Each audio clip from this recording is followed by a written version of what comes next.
অনেকদিন পর গ্রামে আসলাম, গ্রাম ছেড়ে যেতে ইচ্ছে করছে না, কিন্তু কিছু করারও নেই, যেতেই হবে। এদিকে আমার শালা বাবু আমাদেরকে নিতে আসছে, কারণ এখন আমরা আমার শ্বশুর বাড়ি যাবো। আর আমাদের গ্রামের রাস্তাটা দেখো কত সুন্দর, না আছে গাড়ি ঘোড়ার কোনো জ্যাম, না আছে ট্রাফিক, মানে শহরের রাস্তা থেকে কত শান্তির রাস্তা গ্রামের রাস্তাগুলো। আর যেটা বলছিলাম ভিডিওর প্রথমে, যে আজকে থেকে আমাদের আলাদা হয়ে যেতে হবে, মানে আমাদের মেয়ে এখন চলে যাবে তার মামা বাড়ি, তারা কয়েকদিন সেখানে থাকবে, আর আমি চলে যাবো একা একাই কলকাতা। আমি রাতটা কোনো মতো থেকে সকালবেলা বেরিয়ে পড়েছি কলকাতা যাওয়ার উদ্দেশ্যে। এখন আমি আছি আমাদের গঙ্গারামপুর স্টেশনে, আর এখান থেকে আমি এখন চলে যাবো সোজা কলকাতা। সকাল 6:30টায় আমি ট্রেনে উঠেছিলাম, আর আমাকে 2:30টার সময় নামিয়ে দিয়েছে কলকাতা স্টেশনে। সবাইকে অনেক মিস করবো। আর আমাদের আলাদা থাকার কারণটা হলো, কয়েকদিন ধরে ওর শরীরটা প্রচন্ড খারাপ হয়েছিল, যার জন্য এখানে থেকে সে কাজ করতে পারছিল না।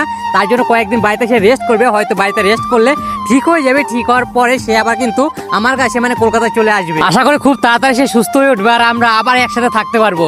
আর যারা এতক্ষণ ভিডিওটা মন দিয়ে দেখলে, তোমাদেরকে মন থেকে অনেক অনেক ধন্যবাদ। আর আমাদেরকে তোমরা যদি নতুন দেখে থাকো, তাহলে অবশ্যই কিন্তু পেজটাকে ফলো করে দিও।